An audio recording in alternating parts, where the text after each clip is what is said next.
Maģistra ģeoloģijas studijas ir lieliski iespēja padziļināt savas zināšanas, kas iegūtas bakalaura līmeņa studijās ģeoloģijā, kā arī apgūt jaunu un aizraujošu zinātnes nozari tad, ja bakalaura grāds ir iegūts kaut kur citur. Augstas kvalifikācijas ģeologi ir pieprasīti darba tirgū gan Latvijā, gan ārpus tās robežām, grunšu, pazemes ūdeņu un derīgo izrakteņu izpētē.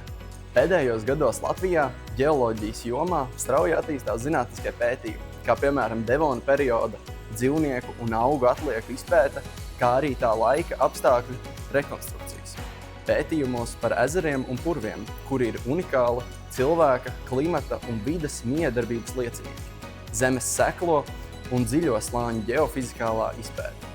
Ledāju pētījumos, kas ietver gan seno aplidojumu un reliefu izpēti Latvijā, gan polāru pētījumos mūsdienu ledāju teritorijās, augsta līmeņa grunšu un pazemes ūdeņu pētījumos, papildinot to metodoloģiju ar modelēšanu. Maģistra grāds sniedz iespēju veidot savu zinātnieku karjeru gan šajās, gan citās aktuālās jomās. Zināšanas un prasmes ir būtiskas tādās jomās kā Eiropas Savienības kritisko izēvielu meklēšana, valsts drošība, klimata mainība un ilgtspējīga attīstība. Nāciet padziļināt savas zināšanas un prasmes. Nāciet uz ģeoloģijas maģistrantūru!